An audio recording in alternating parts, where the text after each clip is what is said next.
Welcome class. Today we will study the Sultans of Delhi. We can say it Delhi Sultanate also. Guys, when Muhammad Ghori defeated to Prithviraj Chauhan, then in India Turkish ruling started. है ना? और मोहम्मद गौरी जो है India को वैसे ही छोड़कर फिर चला गया था और उसका जो स्लेव था कुतुबुद्दीन ऐबक उसने फिर कंट्रोल करना शुरू किया इंडिया को, क्योंकि उस समय पृथ्वीराज चौहान तो हार चुके थे और फिर बाद में उनकी AD 1206 में मौत भी हो गई थी। तो उसके बाद फिर जो स्लेव डायनेस्टी है वो स्टार्ट हो गई, है ना। यानी दिल्ली सल्तनत की यदि हम डायनेस्टीज को डिवाइड करेंगे तो we can divide it in 5 parts.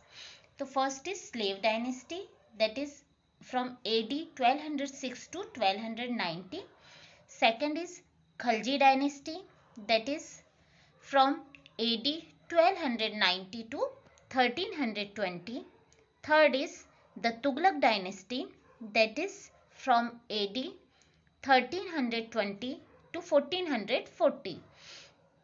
Then fourth is the Sayyid dynasty, that is from AD 1414 to 1451.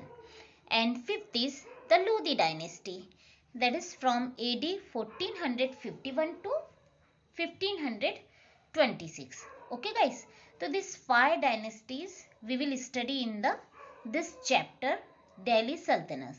तो firstly we will study the slave dynasty. ये कहाँ से कहाँ तक है? AD 1206 to 1290. तो firstly one question is coming कि why we call this dynasty to slave dynasty.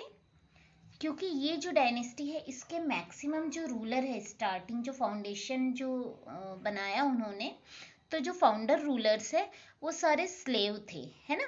यानी कि दास भी बोल सकते हैं या हम उन्हें नौकर भी बोल सकते हैं। तो जैसे कि बलबन और इल्तुमिश जो कुतुबुद्दीन ऐबक है उनके स्लेव थे, है ना, उनके दास थे। और जो कुतुबुद्दीन ऐबक है वो खुद मोहम्मद गौरी का गुलाम था। तो इस तरीके से हम कह सकते हैं कि ये डायनेस्टी के जो फाउंडर्स है वो सारे स्लेव थे, इसीलिए इसे हम स्लेव डायनेस्टी कह सकते हैं, है ना। तो let's we start firstly from Qutubuddin Aibak. He was the founder of slave dynasty, है ना, and he was well known for his courage, fighting skill and organisation abilities.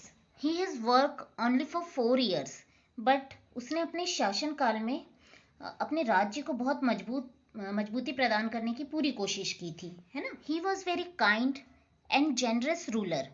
Due to his generosity he was called lakh Bakhsh, है ना, क्योंकि वो बहुत ही दयालु और generous ruler था. उसने बहुत सारा पैसा चैरिटी में भी दिया था. एंड कुतुबुद्दीन ऐबक ने 2 मॉस्क भी बनाए थे. एक था दिल्ली में जिसका नाम था कुव्वतुल इस्लाम और दूसरे का नाम था अरई दीन का झोंपरा जो कि अजमेर में है ना. और उन्होंने कुतुब मीनार का भी निर्माण किया था, लेकिन लाहौर में उनकी आकस्मिक मृत्यु हो गई थी, जिस कारण से जो कुतुबुद्दीन ऐबक ने जो कुतुब मीनार का निर्माण कार्य शुरू किया था वो उसने पूरा नहीं कर पाया था, है ना. परंतु बाद में उनके जो सक्सेसर थे इल्तुमिश, उन्होंने कुतुब मीनार को कंप्लीट करवाया. और बाद में फिर फिरोज शाह तुगलक ने उसमें 5th and last story build करवाई, है ना. तो कुतुब मीनार में फर्स्टली किसने नींव रखी थी? कुतुबुद्दीन ऐबक ने. देन लेटर इल्तुमिश ने उसे कंप्लीट करवाया था और फिर फिरोज शाह तुगलक ने उसमें 5th एंड लास्ट स्टोरी को ऐड किया था. गाइस, आपको पता है कुतुब मीनार का यूज क्यों किया जाता था? इसके द्वारा अजान देकर जो मुस्लिम जो लोग प्रेयर करते हैं उन्हें बुलाया जाता था, है ना. स्लेव डायनेस्टी के जो नेक्स्ट रूलर है वो है Shamsuddin Iltutmish from AD 1211 to 1236. Guys, Qutubuddin Aibak के जो सक्सेसर थे वैसे तो उनके सन थे, बट उनको रिप्लेस कर दिया गया कुछ समय बाद इल्तुमिश के द्वारा, है ना. उनके बेटे को, कुतुबुद्दीन के बेटे को हटा दिया गया था. किसने हटाया था? इल्तुमिश ने. इल्तुमिश कौन था? कुतुबुद्दीन ऐबक का सन इन लॉ था, है ना. बट जो इल्तुमिश का जो शासन काल है उसमें उन्होंने बहुत सारे टर्म्स एंड अच्छी अच्छी योजनाएं चला करके अपने शासनकाल को बहुत मजबूत बनाया था, है ना। तो फर्स्टली उन्होंने क्या किया था, first he suppressed his rivals and secured his throne, है ना। तो उसने पहले अपने प्रतिद्वंदियों को दबाया और अपना सिंहासन हासिल किया और उसे सिक्योर किया, है ना। देन उसने और क्या अच्छा काम किया, बाय हिज डिप्लोमेटिक स्किल, उसकी जो डिप्लोमेटिक स्किल थी ना, जो उसे हम कूटनीतिक कौशल भी कह सकते हैं, यानी राज्य चलाने का उसमें जो नॉलेज था वो बहुत अच्छा था, यानी उसकी जो डिप्लोमेटिक स्किल थी वो काफ़ी अच्छी थी। तो because of his diplomatic skill उसने क्या किया, जो मंगोल इन्वेशंस थे, मंगोल लोग बार बार राज्य पर आक्रमण कर रहे थे, तो उसने चंगेज खां की मदद से अपने राज्य को बचाया भी, है ना। तो मंगोल के आक्रमण से उसने, किसने बचाया, इल्तुमिश ने अपने राज्य को बचाया भी, बट किसकी हेल्प ली थी, चंगेज खां की हेल्प ली थी। Okay, and another his work is he has organised the ruling nobility of the period called Chalisa, है ना। उसने क्या हुआ, जो अच्छे अच्छे शासक लोग थे, नोबल्स लोग थे, उन लोगों का ग्रुप बनाया, उनको ऑर्गेनाइज किया, और जिसे क्या कहा जाता है, ऐसे कितने लोग तो उसमें उसने शामिल किए, 40 लोग शामिल किए, इसलिए उसे क्या कहा जाता था, उस ग्रुप को चालीसा कहा जाता था, है ना। Next work he has did, he divided his empire into many small and big pieces of land called इक्तास। तो उसने अपने जो क्या होता है, कई बार बहुत बड़े बड़े राज्य को एक साथ देखना, कंट्रोल करना थोड़ा मुश्किल हो जाता है, तो उसने क्या किया था, इल्तुमिश ने उसको छोटे छोटे स्मॉल स्मॉल लैंड में डिवाइड कर दिया, और उसे क्या कहा जाता था, इक्तास कहा जाता था, है ना। He has introduced silver and copper coins also in his period. Okay, he completed the construction of Qutub Minar and built his own tomb in red sandstone nearby the Qutub Minar.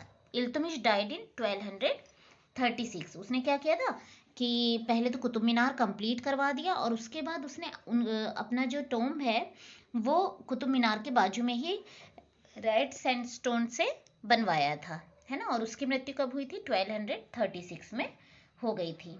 Now let's we move forward to understand next ruler, that is Razia Sultan, and she has worked from AD 1236 to 1240. Before Iltutmish's death, he has nominated his daughter Razia as his successor.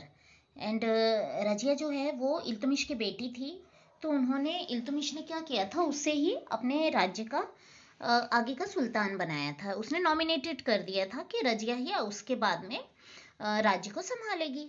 But Razia Sultan was unique in the history of the Delhi Sultanate. Why she is very unique in Delhi Sultanate? Because she was the first and the last woman Muslim ruler of the medieval world. या हम दिल्ली सल्तनत की जो first and last ruler की बात करेंगे, women ruler, तो she was Razia Sultan only.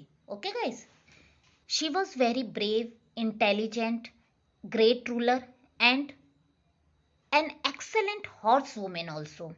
She dressed like a man also.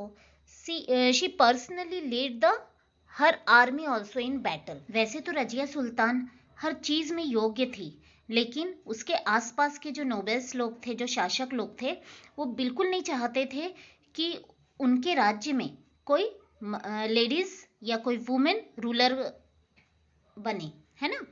तो कोई भी उसे पसंद नहीं करता था, उन्हें लगता था कि यह भगवान के रूल्स के हिसाब से बिल्कुल गलत है। तो दैट्स वाई उसको बाद में I think she was killed in AD 1240, है ना। कब वो उसकी डेथ हो गई थी, उसे मार दिया गया था AD 1240 में। After Razia Sultan, a number of less important sultan came to the throne till 1266। Razia Sultan के बाद बहुत सारे लोग आए, बहुत सारे शासक आए, परंतु उनका इतना ज़्यादा इम्पोर्टेंस हिस्ट्री में दिखाई नहीं देता। बट उनके बाद में जो वेरी इंपॉर्टेंट लीडर थे, रूलर थे, वो थे गियासुद्दीन बलबन, जिनका जो शासनकाल था वो था AD 1266 टू 1286। यदि हम बलबन की बात करें तो ये बहुत ही एक्सपीरियंस्ड और कैपेबल रूलर थे, और इनकी जो पॉलिसीज थी, इन्होंने अपने जो किंगडम को बहुत पावर दिया, बहुत अच्छे से संभाला। और जो मंगोल बार बार जो बार बार आकर के उन पर आक्रमण करते थे, तो उन्होंने मंगोल से भी अपने राज्य को बचाने की पूरी कोशिश की थी। और जो इंटरनल रिबेलियंस थे, जो इंटरनल राज्य के अंदर ही हमारे प्रतिद्वंदी जो आ गए थे, उसके जो गियासुद्दीन के प्रतिद्वंदी आ गए थे, उनसे भी उसने अपने राज्य को प्रोटेक्ट किया।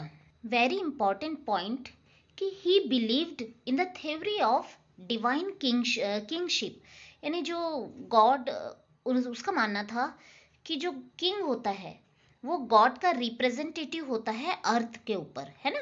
अर्थ पे जो है किंग ही जो है वो गॉड का रिप्रेजेंटेटिव होता है, तो उसे सबकी टेक केयर करनी चाहिए। बलबन की जो डेथ है वो AD 1286 में हो गई थी, बट उसके बाद में जो 1286 के बाद में जो भी उसके सक्सेसर आए बहुत वीक थे, जो अपने राज्य को संभालने में असमर्थ रहे।